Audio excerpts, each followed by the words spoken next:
Mesdames, Messieurs, bonsoir et bienvenue sur TPT+, la chaîne panafricaine des diasporas. Ensemble, partageons l'information.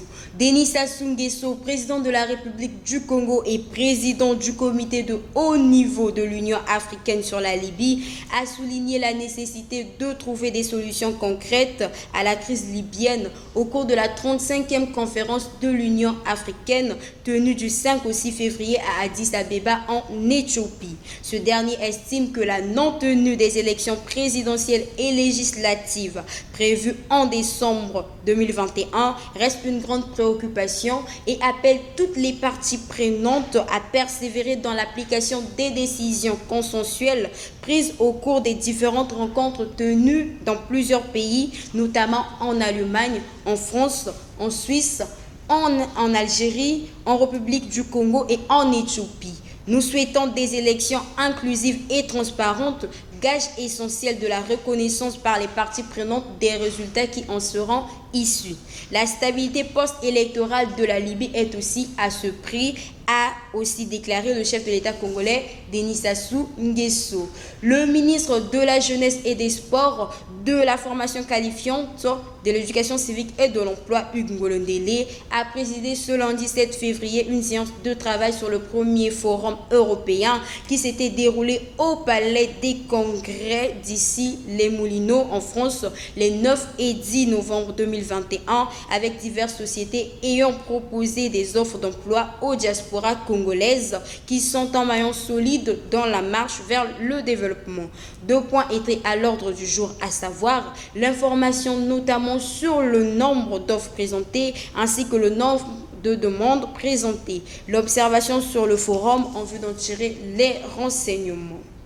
Le 9 février prochain à Brest en France débutera le One Ocean Summit, sommet organisé par l'ONU pour la préservation de la biodiversité dans l'océan et la garantie de l'utilisation durable des ressources maritimes. Arlette Soudan-Nonold, ministre de l'Environnement, du Développement durable et du bassin du Congo, représentera le Congo à ce sommet. Rappelons que ce sommet durera 3 jours du 9 au 11 février 2022. À l'étranger, le président français Emmanuel Macron s'est rendu ce lundi à Moscou pour une mission diplomatique assez risquée afin d'obtenir des engagements de la part de son homologue russe Vladimir Poutine pour calmer les tensions avec l'Ukraine que les Occidentaux soupçonnent le Kremlin de vouloir envahir. Emmanuel Macron se rendra également demain mardi à Kiev où il rencontrera le président ukrainien Volodymyr Zelensky. Nous discuterons des termes de la désescalade. Il faut être très réaliste.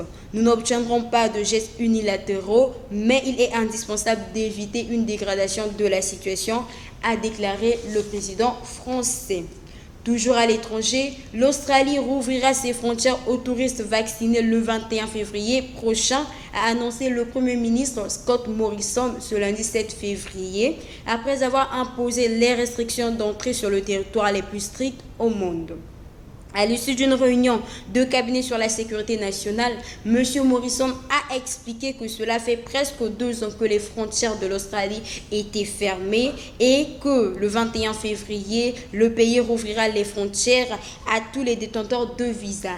Il a encore déclaré « Si vous êtes doublement vaccinés, nous avons hâte de vous revoir, de vous accueillir en Australie. » Et pour finir en sport, le sourire était au rendez-vous dimanche 6 février au soir, après le coup de sifflet final marquant la fin de la 33e édition de la Coupe d'Afrique des Nations à Yaoundé au Cameroun, où les Lions de la Teranga du Sénégal de Sadio Mané ont battu les Pharaons d'Égypte de Mohamed Salah au tir au but.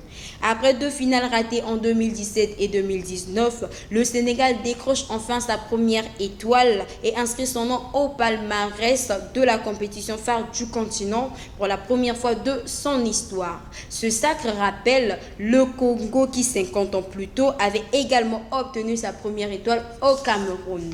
Le président Macky Sall a annoncé à la télévision publique la journée du lundi 7 février, férié, chômé et payé suite à la fabuleuse victoire en CAN de la sélection nationale sénégalaise. C'est ainsi que s'achève notre bulletin d'information. Merci de partager l'information à vos proches. À bientôt et bonne suite des programmes sur notre page YouTube TPT Plus TV.